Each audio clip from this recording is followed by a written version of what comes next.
though. Actually, when I was making breakfast, I was like, I should record me cooking more because I have so much thought catharsis while I'm cooking and washing dishes and all of that. So that being said, we are cooking on a budget tonight. You heard? Because the money is tight, the emotional, mental capacity is tight, and most importantly, the time is tight.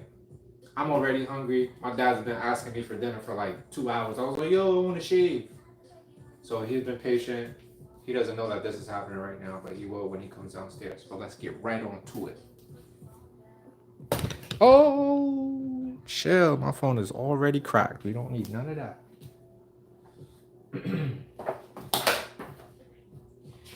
So now that we talked about cooking on a budget, that kind of segues perfectly into the next thing that I want to talk about,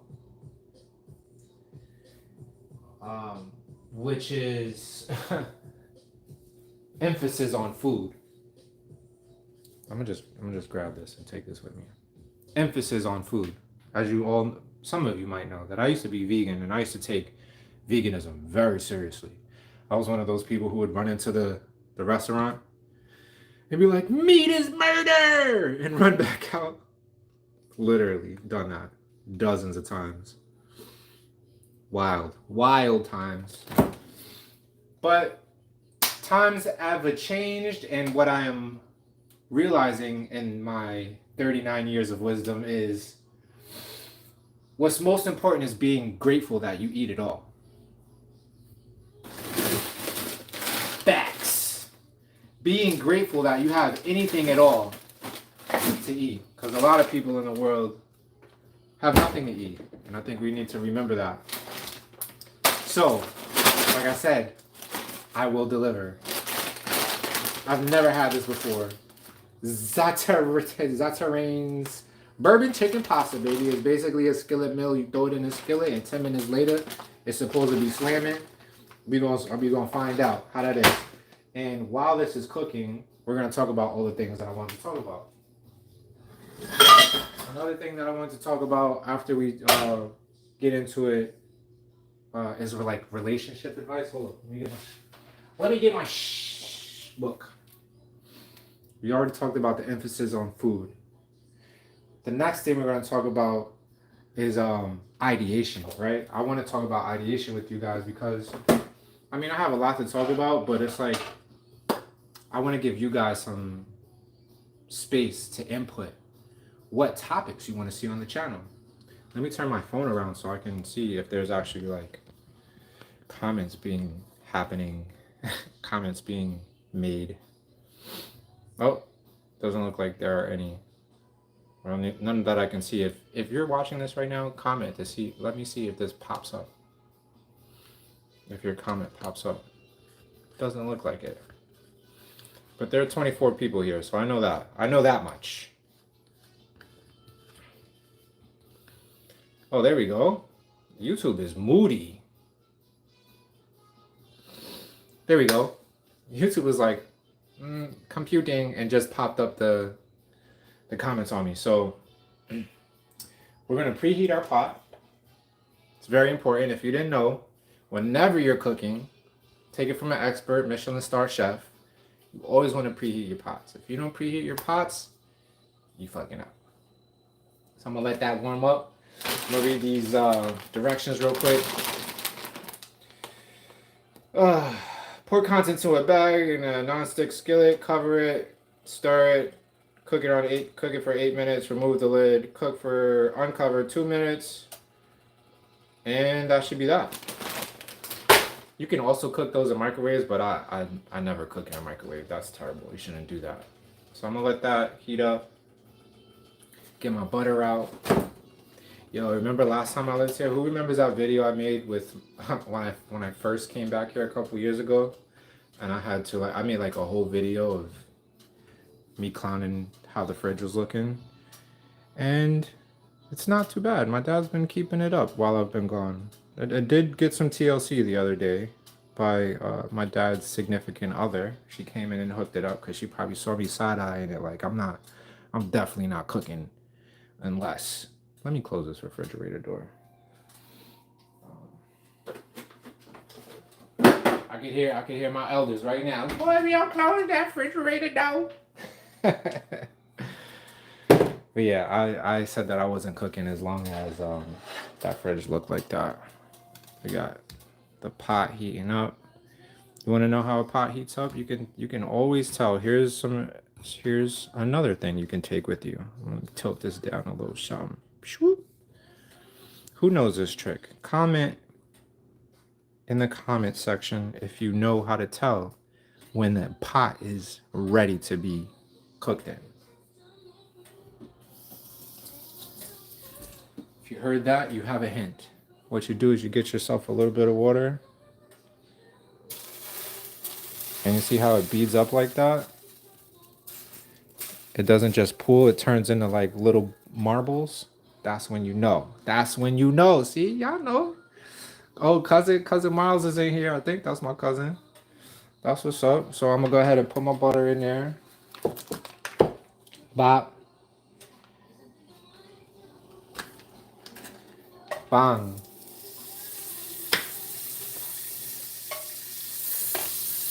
And this shit heats up mad fast. And this is perfect because the butter's not turning brown. That's how you know you had a good heat. It's just now turning brown. But we got a little bit of lubrication in there. So even though it's non-stick, you always need lubrication. Turn my joint down real quick.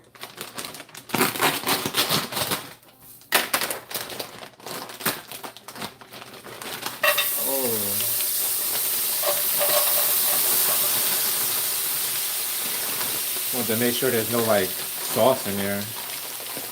Don't want plastic in it. There we go. Oh, what I messed up is I did not get a cover.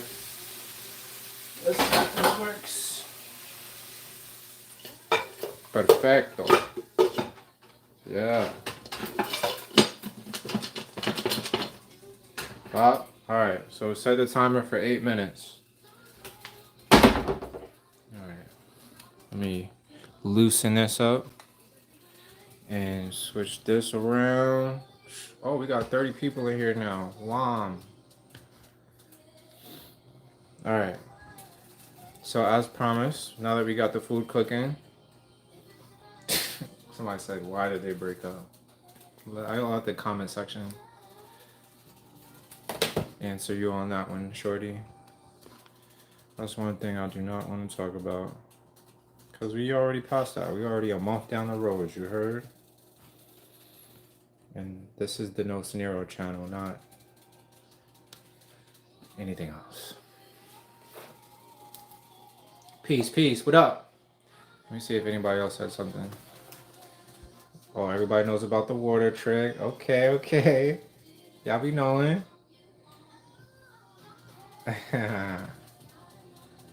What up? Okay, everybody's in here. I checked in with everybody. So we talked about cooking on a budget. We talked about the emphasis on food. The next thing I want to talk about, is the ideation. Does anybody have any ideas of topics that they would like to see on the channel that they think that I can execute? If you have some, drop them right there in the comments. I'm gonna give you like 10 seconds to do that while I look at this. And the next piece of information that we're going to get into is books that have recently piqued my interest. I have about 5 books that I want to share with y'all.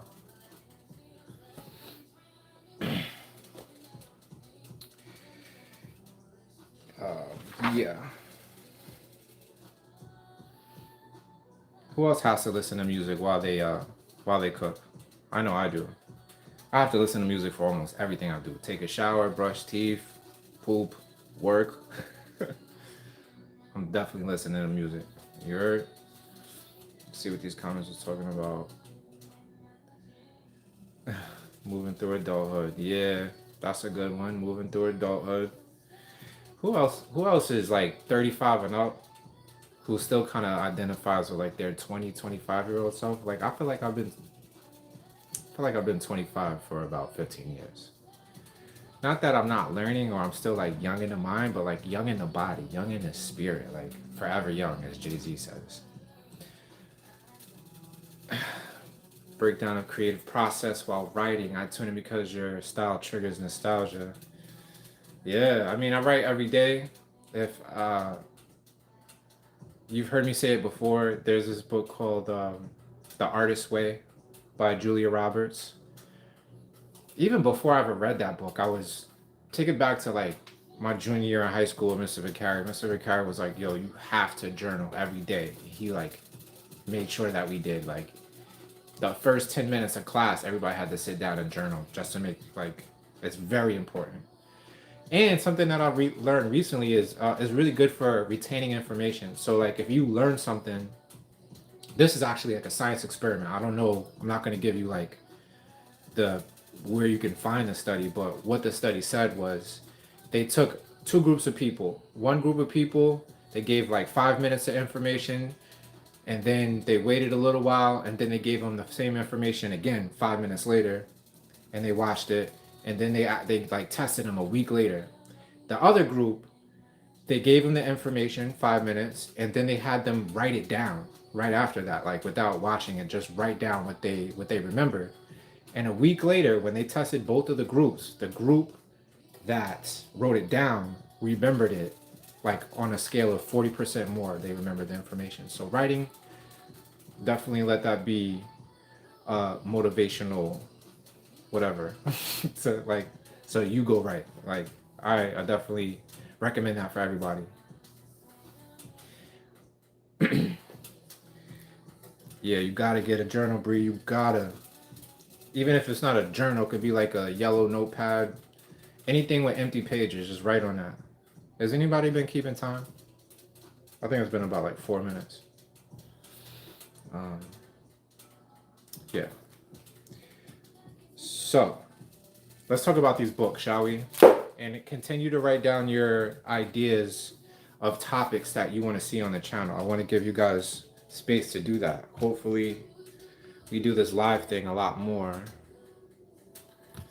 And you guys can continue to give me input on what you want to see. Sorry that I'm making this. Come on, Lefty Lucy. There we go.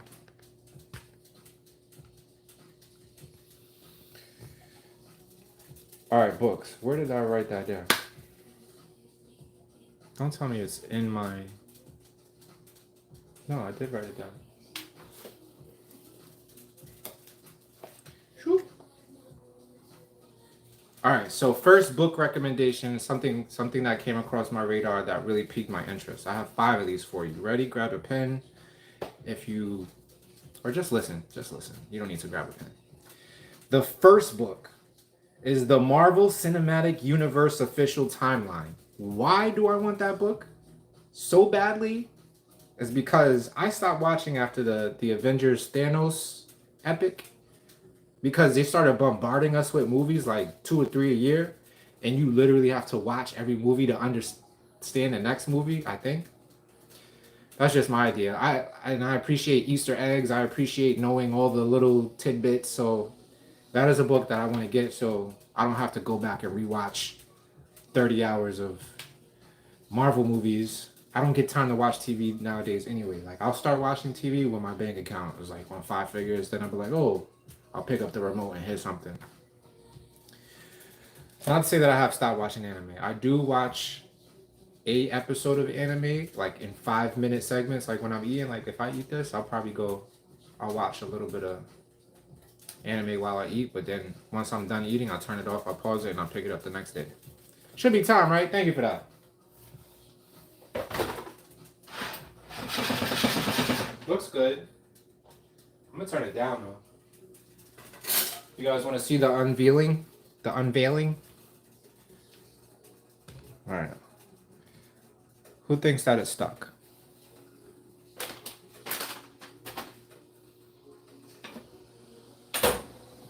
Ooh, bubbly.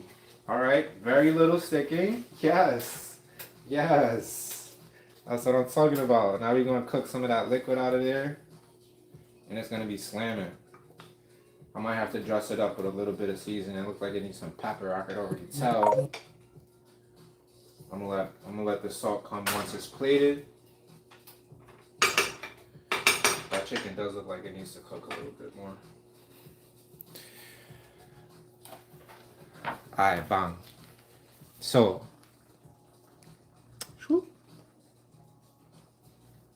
next book recommendation is going to be Dear Cyborgs by Eugene Lim. Because I love sci-fi novels. I actually really love to read novels. So, that light too bright. Let's do it this way. I really love sci-fi novels, especially sci-fi novels that have like a political critique to them. The next thing is The Vanishing Middle Class by Peter Temin. Peter Temin is an MIT economist, and I love talking about economy. I'm so interested in economy. It's one of the most important things on my mind every day, especially in the situation that I'm in. Bree, you already know we living in a movie, and I'm gonna get to that because the last book that I'm gonna give you is very important. Like that, if you write down any of these books, you should write down the last one. But The Vanishing Middle Class by Peter Temin. He's a MIT economist, one of the best in the game, and yeah, I definitely want to get that book. So, if you like economy stuff too, go ahead and get that. The next one is all about money as well. It's called I Will Teach You to Get Rich by Ramit Sether. And if you like Google Ramit Sether, you'll see his face and be like, oh, I know this guy. He actually wrote a book that's like really popular, and it's called I'll Teach You to Get Rich. And there's like tools and things that you could do, practical things that you could do to increase your cash flow, multiple cash flows within 6 months. So definitely get that book. The last recommendation I have for you all, let me give this a stir.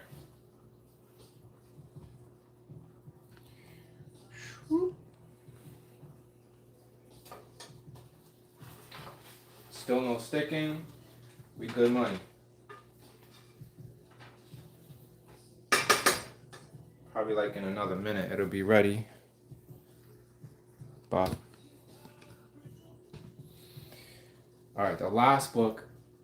Y'all know I'm a big Matrix fan. If you don't know, now you do. I have every single Matrix movie there is on like Blu-ray DVD, and it's like in a set. And I don't even touch it. I'm just like so proud that I have the whole collection. It was a very important movie. A lot of people say, or not a lot of people, but there is a claim out there by a woman named Cynthia Stewart or Sophia Stewart. She says that she wrote The Matrix and The Terminator, and Hollywood stole it from her. So if you ever want to go down a rabbit hole, check that out. But anyway, The Matrix movies are some of my favorite movies ever.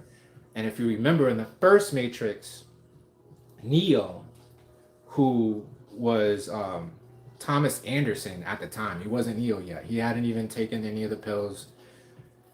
He in the very like one of the very first scenes in the movie, he walks in, he gets some money, and he puts it in a book that he hollowed out as like a makeshift safe. And a lot of people don't know, but that book was very important that he actually pulled out. The name of the book is Simulacra and Simulation by Jean Baudrillard. It's like a French book. It was originally written in French.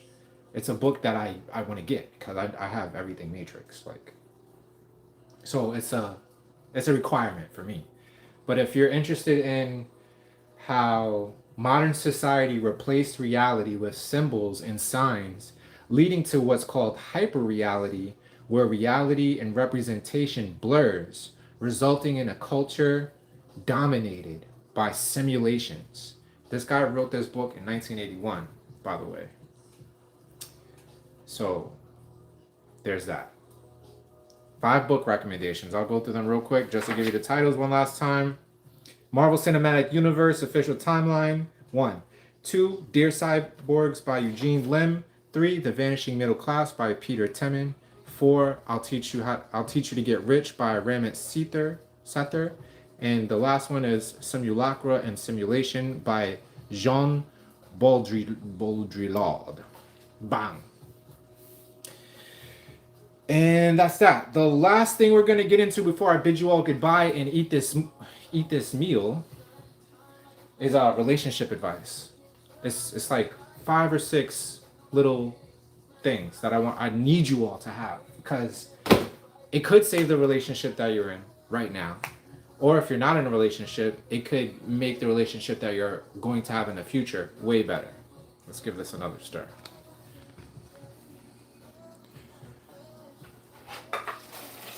Oh yeah, she ready. She ready. There's a little bit of stickage, not that much, but she definitely ready.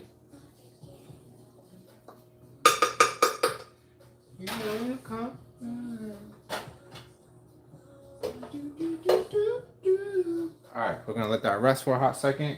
I'm gonna give you these pieces of relationship advice, and I'm not gonna hold you. I'm gonna let you get out of here. Whoop. What up, what up, what up? Everybody who's just now joining, you've come at a nice point in the video. All right, so I have them written down. It's gonna be very quick. Relationship piece of advice number 1. Never take advice. I know it sounds a little oxymorish, but don't take advice. Never take relationship advice from anybody, not even me. Only take careful consideration and discernment when people are giving you relationship advice. And a little addendum to that is, have you ever heard of the idiom? Beware, it's an African saying, actually, if I'm not mistaken. Beware of the naked man offering you a shirt.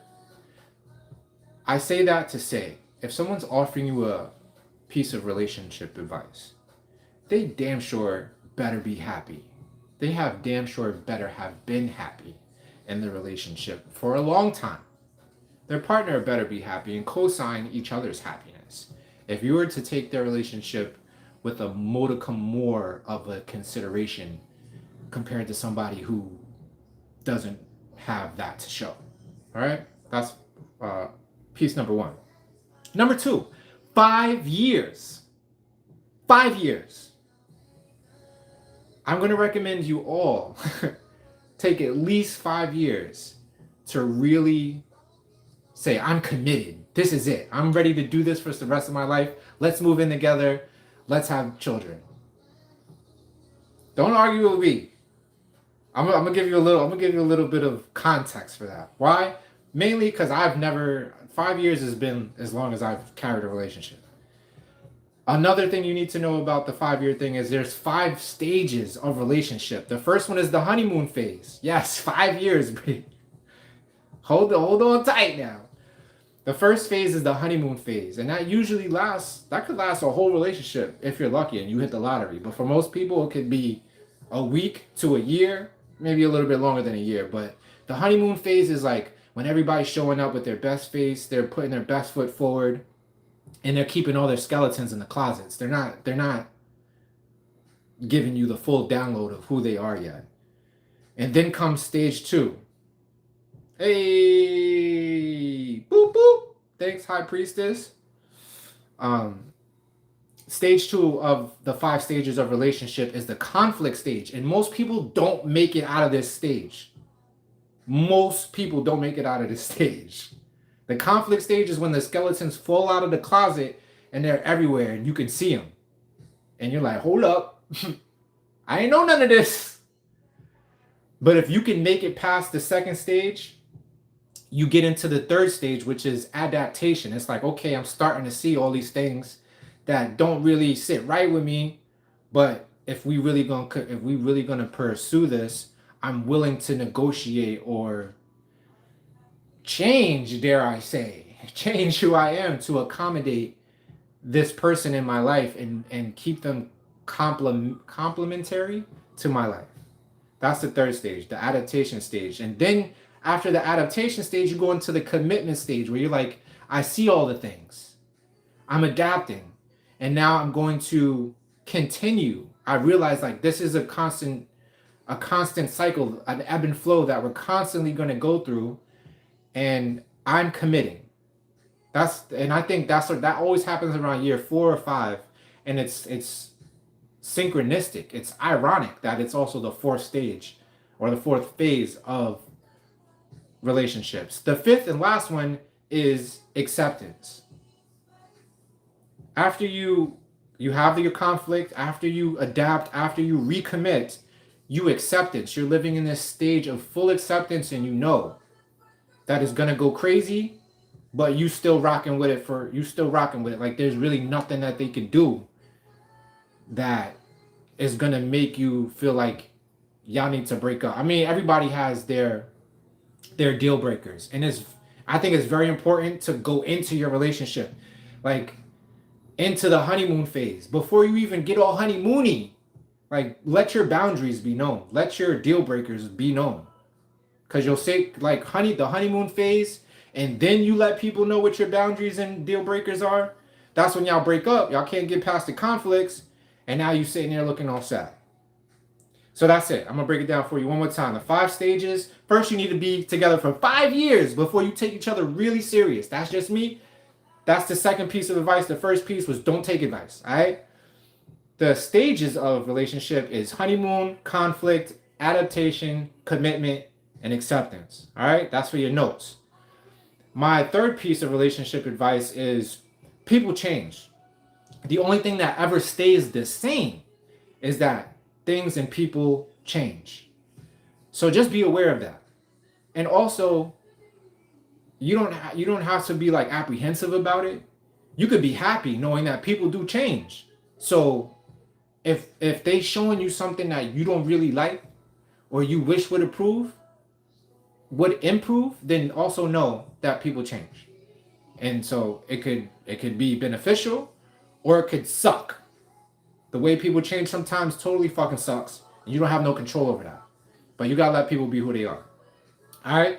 The fourth piece of advice I have when it comes to relationships is uncoupling is way better than breaking up. It's way better than breaking up to uncouple. And this is what I mean, because you might be a little confused by that. I'm a little confused by it, but I'm gonna try to break it down and make it make sense. When you uncouple, when you really love someone, you uncouple from them. And what that means is like I understand that we're not meshing. We're not being interdependent. We're not being complementary to each other's lives. So what we're going to do is we're going to uncouple. You're going to go that way. I'm going to go this way. And since I love you so much, I want everything that you want. I want you to have all of that. That's healthy. That's uncoupling. What it's greater than is breaking up. Don't use the term breaking up no more. Like, remove that from your lexicon. Like, you still can break up, of course.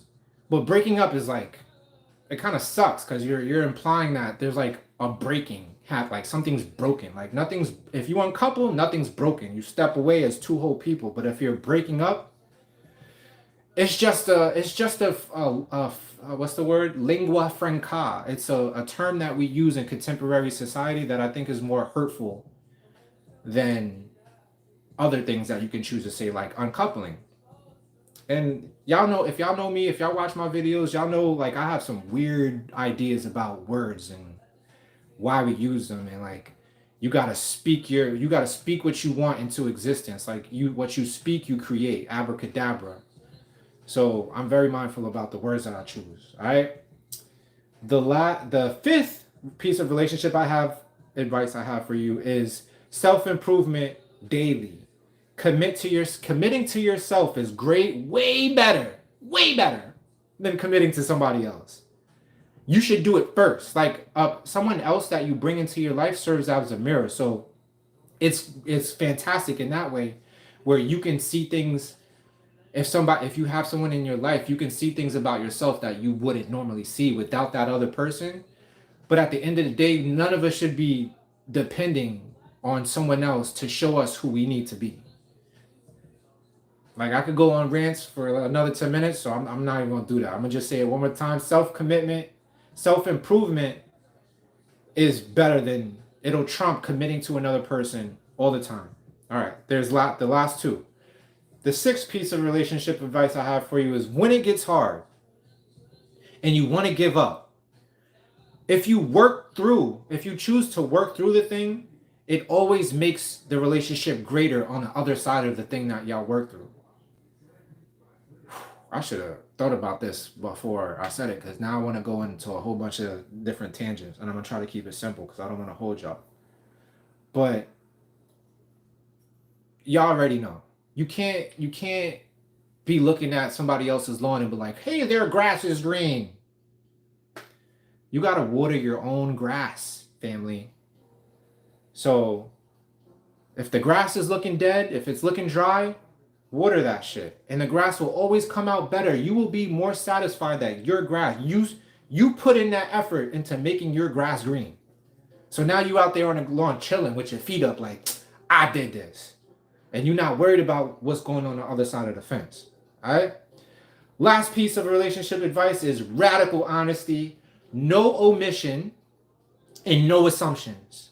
So what I want y'all to do with yourself even, like, so we talking about relationships with other people, but the relationship that you have with yourself, I need you to be more honest. I need you to keep those little things that you said you were going to do. I need you to do them. I'm talking to me even. Like, I told myself I was going to walk. I was going to start jogging, getting my run shit on more. And that's what I'm doing. If I didn't do it, then I would be lying to myself. So I just say that to say, stop lying to yourself. Stop lying to your partner. Stop lying to just remove lying from the things that you do. The only time we ever should lie is like when we're scared and it's going to save our life. Other than that, don't fucking lie about nothing, ever. That is a huge deal breaker for me. Lying, can't do it. All right? No omission. Another thing that people do is lie by omission. Meaning they don't say something, a falsehood. They're not outwardly saying the falsehood, but they're withholding a piece of information that they should give you because they know it's going to change your mind or it's important. All right? So no more omissions in our relationships. Last thing is no assumptions. Even just as dirty and filthy as a lying by omission is assuming shit. You think you know, but you don't. So go seek the clarification. It's really that simple. Don't let fear have presence in your relationships. And with that, I digress. That is all that I wanted to cover. My food is getting dry. I'm going to plate it so you guys can see the finished product. The last thing I wanted to say was something about just being grateful, of course, because I'm always grateful for the people who tune in. And I think it's important for y'all to know that. I can't say enough how grateful I am. Faith, why are you deleting messages? Just say what you gotta say, girl. It's all good though. But yeah, let's plate it. I'll bid you good day. Yeah. Oh my! I gotta stir this up. Dad, dinner's ready. You heard? All right, hurry up now.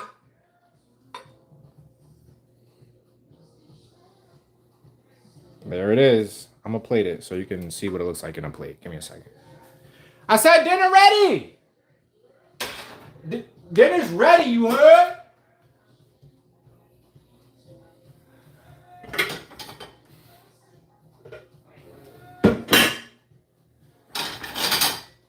If this food get cold, you gonna get a whooping.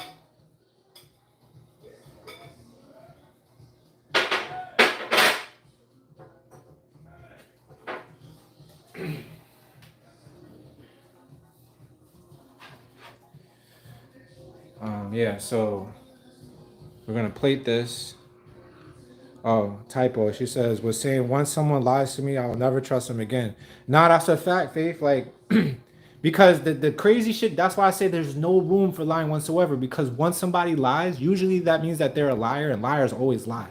But even if they tell the truth from then on, you always gotta be like, yo, they lied that one time, so how I know you're not lying? Yeah. I was watching you on YouTube. Oh, you was watching me? Oh, you was watching the live? Yeah. That's what's up.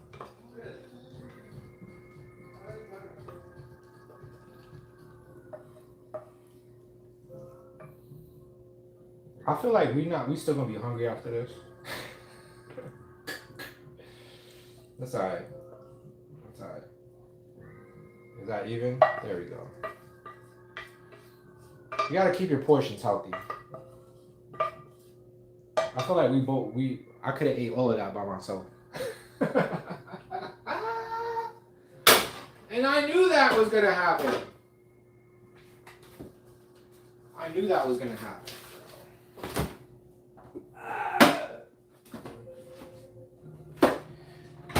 I got this camera rolling, so don't come down here naked. Oh shit. That is good. I mean, knowing you, you might want to come down here naked. You know how you do. My dad is a what's the word? My dad is a socialite. I'll just say that. Especially when it comes to the ladies. There's 53 people in here now. Whoa! I hope y'all watching it from like the beginning. I wanted my dad to come down here so y'all could be present. All right, but I'm gonna shut it off. I love y'all, man. I mean that from my heart. I don't limit love. Love is something that everybody is deserving, so I don't feel away if like you're a dude. I don't feel away. Oh yeah, happy men's mental health month, by the way. I think that's a dope trend that's going around, like dudes calling each other up and wishing each other good night. That's a super healthy trend. I co-sign that. My dad has been telling his friends that he loves them forever, so let him be a guide with that. Right, Dad? Right. Ain't no reason why men should feel a way about telling each other that they love each other. Huh? We love each other. We do. Nothing wrong with a man kissing another man. Hey, yo. Hug and a kiss. A hug and a kiss between a father and a son on the cheek. Yep. I'll go along with that. We ain't gonna tongue kiss. And no lengua, no lips. No tongue kissing. What if you and your dad did a mukbang video? That would be pretty dope. Because my dad makes the most wildest mouth noises when he eats. I do. He does the extra smacks for no reason. For no reason. But they say it makes the food taste better. It does? Yeah. What you about to do a salad? What's this? That's something I need to get through. I was going to throw it out. It's already, it's growing penicillin. Yeah, I see that. But we should make a salad because that ain't enough food. And we got onions out. Oh, that's probably. It might still be good. No, it ain't. Eh? What's wrong with that? Oh, yeah. That's not good. Yeah. All right. So. It's got to be about it. All that salad, probably all of it.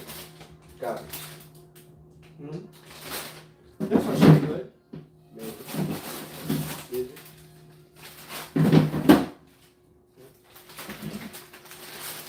What dressing? You got some over here. Okay, so what do you got in here? The bowl. It's this right here. Oh, okay. Bourbon chicken pasta. It's probably going to be tasty. It probably needs some salt and pepper. Well, other than that, it should be good. You said probably use some salt, but Yeah. that's good. Sure. Yeah. It looks crispy. Give me this too.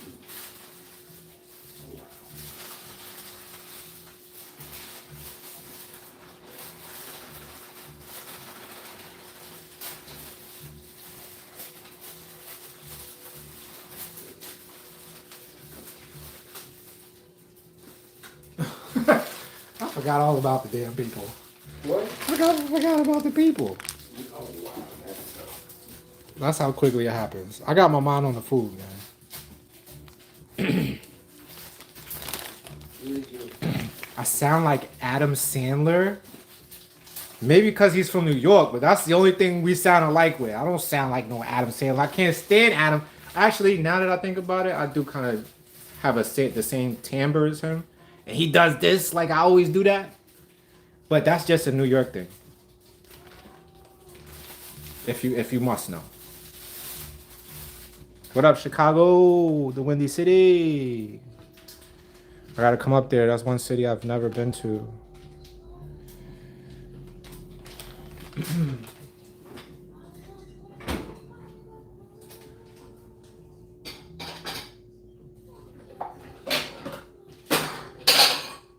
Alright, now we got salad going, so this is probably a complete meal at this point. Got some roughage. Some roughage going.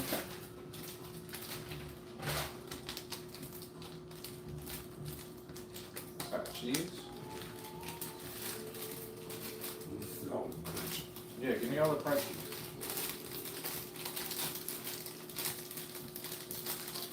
Okay, fried corn. Yep. Salad. We got here. Pizza and Okay. what's about this? I don't know what that is. That is mild Southwest ranch dressing. Very good. Vinegary. Yeah. That's good. I need one. Alright, y'all. I'm gonna let y'all go now. Thank you for coming through.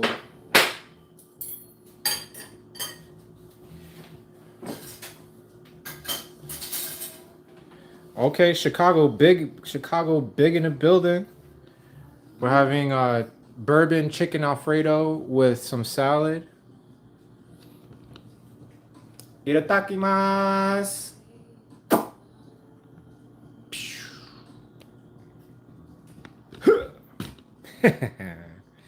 All right, how do I get out? Dad, somebody gave me $9.99. Let me give them one last shout out. I don't even know. I forgot what shorty's name was. Give you $9.99? Yeah, YouTube only gonna give me 70%, but I'll take it. Okay, what the heck is $9.99? $9.99, like $9.99, fam. Oh, shit, Visa blank. Yeah, I came up. High Priestess Zaya. That's what's up. Thank you. I will, High Priest, I will write that down and you will be in the next credit on the next video scroll. You heard? All right, y'all, I'm out of here. 45. Oh, how do I get out at 45? I messed up the timing. I think I just hit this X.